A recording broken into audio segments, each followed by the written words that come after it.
Dear students, welcome to Smart Learning Channel. போன கிளாஸ்ல நம்ம பார்த்தது டேட்டானா என்ன, டேட்டாபேஸ்னா என்ன, RDBMS, DBMS, DBMS ஓட எவல்யூஷன் பார்த்தோம். ஸோ இந்த சாப்டர்ல நம்ம பார்க்க போகிறது RDBMS ஜார்கன்ஸ். ஸோ RDBMS பற்றி சில கருத்துக்கள் நம்ம பார்க்க போகிறோம். The most popular relational database is MySQL. RDBMS தான் நம்ம ரிலேஷனல் டேட்டாபேஸ் அப்படின்னு சொல்றாங்க. அதுல இம்பார்ட்டன்ட் டேட்டாபேஸோட நேம் என்னன்னா, அதாவது மோஸ்ட் பாப்புலர் டேட்டாபேஸ் நேம் என்னன்னா MySQL. இதுதான் நம்ம ப்ராக்டிக்கல் செக்ஷனுக்கு படிக்க போறோம். MySQL. It is an open source SQL database supporting different platforms. இது வந்து நம்ம வந்து 11th படிச்சிருக்கோம், நிறைய ஆப்ரேட்டிங் சிஸ்டம் படிச்சிருக்கோம், விண்டோஸ், லினக்ஸ், மேக் இதெல்லாம் படிச்சிருக்கோம். ஸோ இந்த ஆப்ரேட்டிங் சிஸ்டம்ல எல்லாம் ஒர்க் ஆகக்கூடிய ஒன் ஆஃப் த டேட்டாபேசஸ் தான் MySQL. ஸோ இது மூலமா டேட்டாஸ் வந்து நம்ம சேவ் பண்றதுக்கும், அதில் இருக்கிற டேட்டாஸை ஸ்டோர் பண்ணிருக்கிற டேட்டாஸை ரிட்ரீவ் பண்றதுக்கு எல்லாம் சம் ப்ராசஸ் நடத்துறதுக்கும் நமக்கு வந்து ரொம்ப யூஸ்ஃபுல்லா இருக்கும். Next, the other relational databases வேற MySQL தவிர வேற என்னென்ன இருக்கு அப்படின்னு பார்த்தீங்கன்னா, Oracle, MySQL Server, MS Access, MySQL Lite, Sybase, இதெல்லாம் DB2, இதெல்லாம் பார்த்தீங்கன்னா டேட்டாபேஸோட நேம்ஸ். நெக்ஸ்ட், இந்த RDBMS டேட்டாபேஸோட அட்வான்டேஜஸ் என்ன அப்படின்னு பார்த்தீங்கன்னா, ஹை அவைலபிலிட்டி. எல்லா இடத்துலையும் நமக்கு இந்த சாஃப்ட்வேர் வந்து நமக்கு கிடைக்கும். That is high availability. High performance, நமக்கு வந்து குயிக்கா ஒரு ஒர்க்கை வந்து கம்ப்ளீட் பண்ணி கொடுக்கும். அதில் ஸ்டோர் பண்ணுறதாகட்டும், ரிட்ரீவ் பண்ணுறது, தென் மெயின்டைன் பண்ணுறது, இது எல்லாமே ஈஸியாக நமக்கு முடியும். That is a high performance. Robust transactions and support, அது வந்து ஸ்ட்ராங்காக இருக்கும். அதோட டிரான்சாக்ஷன்ஸ், அதாவது அதோட டிரான்சாக்ஷன்ஸ்னா அதில் அப்டேட் பண்ணுறது, சம் டெலிட்டோ இல்லை இன்செஷன் பண்ணுறது, இதெல்லாம் பார்த்தீங்கன்னா கரெக்டாக நமக்கு பர்ஃபெக்டாக முடிச்சுக்கிட்டு the robust transactions and support. Ease of management, இதை மெயின்டைன் பண்ணுறது ரொம்ப easy. That is ease of management. Less cost, நமக்கு காஸ்ட் வைஸ் பார்த்தோம்னாலும் நமக்கு கம்மியாக இருக்கும். ஸோ இதெல்லாம் அட்வான்டேஜஸ் ஆஃப் RDBMS. நெக்ஸ்ட், ஒரு டேட்டா பேசஸ்ல ஒரு டேட்டாவை எப்படி ஸ்டோர் பண்ணுவாங்க அப்படின்னு பார்த்தீங்கன்னா, டேபிள் ஃபார்மேட்ல ஸ்டோர் பண்ணுவாங்க. டேபிள் ஃபார்மேட் அப்படின்னது நமக்கு ஞாபகம் வர்றது மார்க் ஷீட். ப்ராக்ரஸ் கார்டில் பார்த்தீங்கன்னா நமக்கு வந்து ஒரு டேபிள் ஃபார்மேட்ல நமக்கு கொடுத்துருப்பாங்க. ஸோ லாங்குவேஜ்ல எவ்வளவு, அதுக்கடுத்து இங்கிலீஷ்ல எவ்வளவு, அதுக்கடுத்து மேக்ஸ், சயின்ஸ், சோஷியல் எவ்வளோ மார்க், குவார்டர்லியில் எவ்வளவு, ஆஃப் இயர்லியில் எவ்வளவு, ஆனுவல் எவ்வளவு அப்படிங்கிறத நமக்கு ஒரு டேபிள் வைஸ்ல கொடுத்துருப்பாங்க. அப்போ டேட்டாஸ் எல்லாமே நமக்கு டேட்டா பேஸ்ல டேபிள் ஃபார்மேட்ல தான் ஸ்டோர் ஆகும்.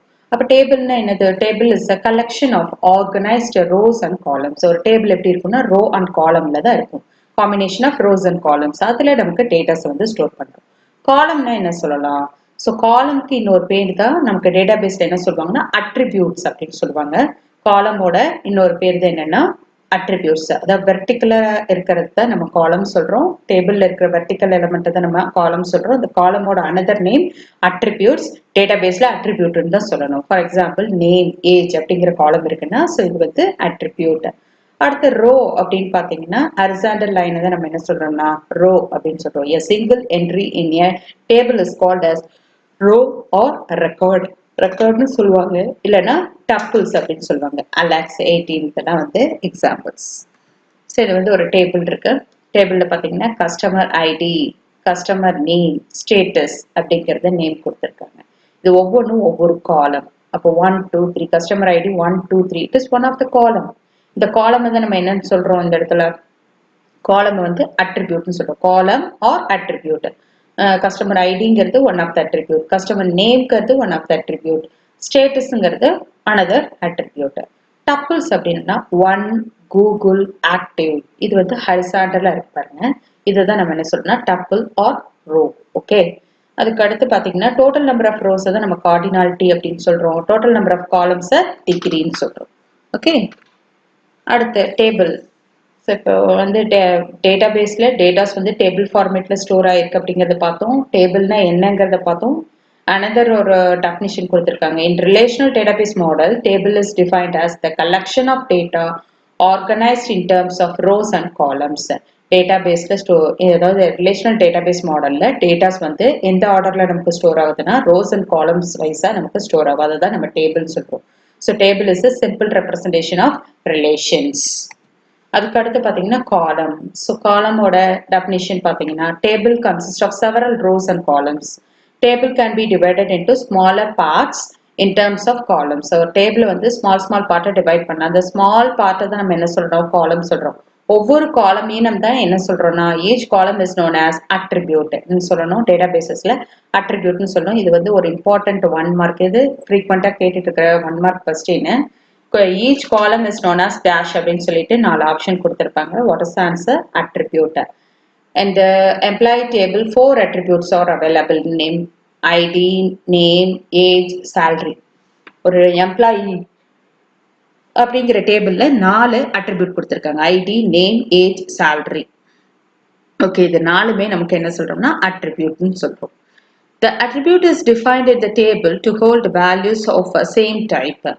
This is known as attribute domain. எல்லா attributeலயும் பாத்தீங்க ID பாத்தீங்கன்னா நம்பரா இருக்கும், நேம்ங்கிறது கேரக்டரா இருக்கும், ஏஜ்ங்கிறது நம்பரா இருக்கும், சாலரிங்கிறது நம்பரா இருக்கும். அப்ப அதுக்குள்ள ஸ்டோர் ஆயிருக்க வேல்யூஸ் எல்லாமே ஒரே டைப்பா இருக்கும். That is known as attribute domain. சரியா? So அதுக்கு அடுத்து பாத்தீங்கன்னா row. A single entry in a row is called as a row or record or tuple. Rowன்னு சொல்லலாம், இல்லைன்னா recordன்னு சொல்லலாம், இல்லைன்னா tupleன்னு சொல்லலாம். Set of related data are represented in a row or tuples. ஒரு டேட்டா வந்து ரிலேட்டட் டேட்டாஸ் வந்து ஒரு செட்டை நம்ம ரெப்ரசென்ட் பண்ணோம்னா அதுக்கு பேர் ரோ இல்லைன்னா டப்பிள்ஸ். இது வந்து ஒரு ஹரிசாண்டல் என்டிட்டி அப்படின்னு சொல்லுவாங்க. இந்த ஹரிசாண்டல் என்டிட்டிக்கு இன்னொரு நேம் தான் ரெக்கார்ட் ஆர் ரோ. இப்போ டேபிள்ஸ்ல அந்த டேட்டா பேசஸ்ல இருக்கக்கூடிய டேட்டாஸை டேபிள் ஃபார்மேட்ல நீங்க ஸ்டோர் பண்றீங்க. அந்த டேட்டாஸை ஆக்சஸ் பண்றதுக்கு நமக்கு சர்டன் கீஸ் வந்து நமக்கு தேவை. டிபிஎம்எஸ்ல நமக்கு என்னென்ன கீஸ் இருக்கு அப்படின்னு பாத்தீங்கன்னா super key, primary key, foreign key, compound key, alternative key, candidate கீன்னு இது மாதிரி நிறைய கைண்ட்ஸ் ஆஃப் கீ வந்து நமக்கு இருக்கு. நம்ம புக்ல ஒரு 4 கீ வந்து சொல்லியிருக்காங்க. அதுல first key primary key. The candidate key that is chosen to perform the identification task is called as a primary key, and any others are alternative keys. அதாவது ஒரு பிரைமரி கீ வந்து பாத்தீங்கன்னா ஒரு பர்டிகுலர் ரெக்கார்டை வந்து ஃபைண்ட் அவுட் பண்றதுக்கு யூனிக்கா find out பண்றதுக்காக use பண்ணக்கூடிய கீ தான் பிரைமரி கீன்னு சொல்றோம். இந்த பிரைமரி கீ இல்லாம வேற என்னென்ன யூனிக்கா நம்ம ஃபைண்ட் அவுட் பண்றதுக்கு அட்ரிபியூட்ஸ் இருக்கோ அது எல்லாத்தையுமே ஆல்டர்னேட்டிவ் கீஸ் அப்படின்னு சொல்லுவாங்க. Every tuple must have by defining a unique value for its a primary key. Primary key set பண்ணியிருந்தோம்னா அதுக்கு வந்து இண்டிவிஜுவல் வேல்யூ வந்து இருக்கணும், யூனிக் வேல்யூ இருக்கணும். இப்போ ஃபார் எக்ஸாம்பிள் இப்போ ஆதார் கார்டு எடுத்துக்கிறீங்க. ஆதார் கார்டு நம்பர் எடுத்துட்டோம்னா ஒவ்வொரு ஆதார் கார்டுக்கும் ஒவ்வொரு நம்பர் இருக்கும். இது வந்து டூப்ளிகேட், அதாவது ஒரே நம்பரே 2 பேருக்கு இருக்கக்கூடிய ஒரு சான்ஸே இருக்காது. That is unique value. Okay, ஒவ்வொருத்தருக்கும் ஒவ்வொரு நம்பர் கம்பல்சரியா இருக்கும். அப்போ பிரைமரி கீ வந்து செட் பண்ணோம்னா யூனிக் வேல்யூ வந்து நமக்கு கண்டிப்பா இருக்கும். Okay, primary key which is a combination of more than one attribute is called composite primary key. இந்த பிரைமரி கீ அதை யூனிக் வேல்யூ இருக்கக்கூடிய ஃபீல்டே 2-3 ஃபீல்டு இருந்ததுன்னா, 2-3 கீ இருந்ததுன்னா அந்த கீயை தான் நம்ம என்ன சொல்றோம்னா காம்போசைட் பிரைமரி கீ அப்படின்னு சொல்றோம். ஸோ இதில் பாருங்க student ID number. Student ID number பார்த்தீங்கன்னா ஒரே ஐடி வந்து 2 ஸ்டூடெண்ட்டுக்கு இருக்கவே இருக்காது. ஒவ்வொரு ஸ்டூடெண்ட்க்கும் ஒவ்வொரு ஐடி இருக்கும். அதுதான் பிரைமரி கீ கொடுத்துருக்காங்க. இந்த பிரைமரி கீ இல்லாத வேற இதெல்லாம் பார்த்தீங்கன்னா ரோல் நம்பருங்கிறது ஒவ்வொரு ஸ்டூடெண்ட்க்கும் ஒவ்வொன்று தான் இருக்கும். அதுவும் யூனிக்காக தான் இருக்கும். அதில் பார்த்தீங்கன்னா இது ஆல்டர்னேட்டிவ் கீ. ஓகேவா? அடுத்து கேண்டிடேட் கீ பார்த்தீங்கன்னா மோர் தென் ஒன் அட்ரிபியூட்ஸ் வந்து கம்பைன் பண்ணியிருக்கோம். Student ID, roll number, email ID, இது எல்லாத்தையும் கம்பைன் பண்ணியிருக்கோம். That is the candidate key. Okay, இப்போ ஃபாரின் கீன்னு என்னன்னு பார்ப்போம். Foreign key is a copy of the primary key that has been exported from one relation into another, represent the existence of a relationship between them. இந்த foreign key என்ன பண்ணணும்னா 2 table இருக்குன்னா அந்த 2 டேபிளுக்கும் இடையில இருக்கக்கூடிய ரிலேஷன்ஷிப், அதில் அந்த 2 டேபிள்ல இருந்து ஒரு டீட்டெயில்ஸை வந்து கெட் பண்றதுக்கு நமக்கு இந்த ஃபாரின் கீ வந்து யூஸ்ஃபுல்லா இருக்கும். Okay, a foreign key is a copy of the whole of the parent primary key. That is, if the primary key is composite, then so is the foreign key. Foreign key values don't have to be unique. Foreign keys can also be null. Composite foreign key cannot have some attributes null or other non-null.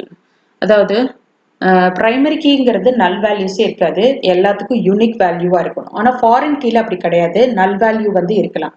ஏதாவது ஒரு particular அட்ரிபியூட்டுக்கோ இல்லை Rocco வந்து நம்ம values கொடுக்காம இருக்கலாம். அதுதான் நம்ம நல் வேல்யூன்னு சொல்றோம். அந்த மாதிரி இது வந்து அக்செப்ட் பண்ணிக்கும், ஃபாரின் கீ அக்செப்ட் பண்ணிக்கும், பட் பிரைமரி கீ அக்செப்ட் பண்ணிக்காது. இதுல வந்து to not have to be unique. ஒரே வேல்யூ தான், அதாவது ரெண்டு பேருக்கு ஒரே வேல்யூ இருக்கலாம். ஃபாரின் கீயை பொறுத்தளவுக்கு ரெண்டு பேருக்கும் சேம் வேல்யூஸ் வந்து நமக்கு இருக்கலாம். இப்ப மார்க்னு எடுத்துட்டீங்கன்னா ரெண்டு மூணு பேர் எடுத்திருக்கலாம் இல்லையா? ஒரு கிளாஸ்ல ரெண்டு மூணு பேர் எடுத்திருப்பாங்க, ரெண்டு மூணு பேரும் 100 வந்து போட்டிருப்போம். அப்போ அது வந்து அக்செப்ட் பண்ணிக்கும் இந்த foreign key, but primary key accept பண்ணாது. இப்போ பாருங்க, ரெண்டு டேபிள்ஸ் வந்து கொடுத்துருக்காங்க. Student ID, first name, last name, course ஐடின்னு கொடுத்துருக்காங்க.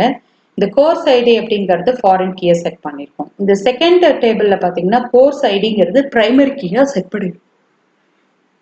இந்த கோர்ஸ் ஐடி இந்த ரெண்டு டேபிள்லயும் காமனா இருக்கிற ஃபீல்டு பாத்தீங்கன்னா கோர்ஸ் ஐடி. இந்த கோர்ஸ் ஐடிங்கிறத வச்சு நம்ம ரெண்டு டேபிள்ல இருக்கிற டீடைல்ஸையும் நம்ம கெட் பண்ணிக்கலாம் யூசிங் ஃபாரின் கீஸ். ஓகே, அடுத்த super key.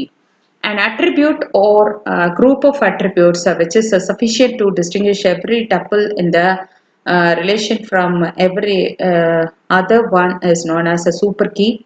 Each super key is called as candidate key. A candidate key is selected from the set of super key. While selecting candidate key, redundant attributes should not be taken. Candidate key is also known as a minimal super key. நிறைய candidates key, அதாவது மோர் than one candidates கீல இருந்து ஒரு key நம்ம select பண்ணோம்னா அதுக்கு பேர் super key அப்படின்னு சொல்லுவாங்க. இந்த சூப்பர் கீக்கு இன்னும், அதாவது கேண்டிடேட் கீக்கே இன்னொரு நேம் இருக்கு, that is a minimal super key. இது என்ன பண்ணும் அப்படின்னு பாத்தீங்கன்னா ரிப்பீட்டட் அட்ரிபியூட்ஸை வந்து நமக்கு அவாய்ட் பண்ணும். ரிப்பீட்டட், அதாவது ஒரே வேல்யூஸ் வந்து ரெண்டு இடத்துல இருந்ததுன்னா அதை அவாய்ட் பண்றதுக்காக redundant attributes should not be taken. அதுக்காக தான் இந்த சூப்பர் கீஸ் வந்து யூஸ் பண்ணுவாங்க. பாருங்க, இதுல வந்து ஐடி அப்படிங்கிறது சூப்பர் கீ, ஃபோன் நம்பருங்கிறது சூப்பர் கீ, நேம்ங்கிறது சூப்பர் கீ. இப்போ ஒரு ஐடி கொடுத்து 1401 1401ல ஆர்யாங்கிற நேம்ல ஃபோன் நம்பர் இந்த இதில் இருக்குல்ல, அவங்களுக்கு என்ன ஏஜ் அப்படின்னு ஃபைண்ட் அவுட் பண்ண இந்த மூணு இன்ஃபர்மேஷன் கொடுத்தோம்னா அவங்களோட கரெக்ட் ஏஜ் வந்து 17 அப்படிங்கிறது நமக்கு ப்ரொவைட் பண்ணும். That is super key. Composite key. A key with more than one attribute to identify row uniquely in a table is called composite key. Composite key na more than one attribute identify பண்றதுக்கு, அதாவது key வந்து more than one attribute identify பண்றதுக்காகவும் row வந்து யூனிக்கா identify பண்றதுக்காகவும் நமக்கு use பண்ணக்கூடிய டேபிள்ல use பண்ணக்கூடிய key இதை நம்ம என்ன சொல்றோம்னா காம்போசைட் கீ அப்படின்னு சொல்றோம். இந்த காம்போசைட் கீயோட அனதர் நேம் வந்து காம்பவுண்ட் கீ. இப்போ இதில் பார்த்தீங்கன்னா நேம் அண்ட் சிட்டி, இது ரெண்டையும் வச்சு இந்த ரெண்டையுமே நம்ம வந்து கீயா யூஸ் பண்ணோம்னா தட் இஸ் காம்போசைட் கீ. இப்போ வந்து ஆர்யா அப்படிங்கிற நேமே ரெண்டு தடவை ரிப்பீட் ஆயிருக்கு. பட் சிட்டியில் வந்து நான் சென்னைன்னு சொல்கிறேன். சென்னை சொன்னோம்னா அவனோட ஐடி என்ன, ஃபோன் நம்பர் என்னன்னு ரெட்ரீவ் பண்ணுறதுக்கு நேம் அது ஆர்யா, சிட்டி வந்து சென்னை அப்படிங்கிறது இந்த ரெண்டு கீயை செட் பண்ணிட்டோம்னா ஐடி நமக்கு என்ன வரும், 1405, ஃபோன் நம்பர் 78937374 அப்படிங்கிறது நமக்கு ரிட்டர்ன் பண்ணும். அப்போ மோர் தென் ஒன் அட்ரிபியூட்டை நம்ம சேர்த்து கீயா வந்து கொடுக்கறதுக்கு இந்த காம்போசைட் கீ வந்து யூஸ்ஃபுல்லா இருக்கும். இந்த காம்போசைட் கீ மூலமா ஒரு ரோ வந்து யூனிக்கா ஐடென்டிஃபை பண்றதுக்கு வெரி யூஸ்ஃபுல்லா இருக்கும். Thank you students.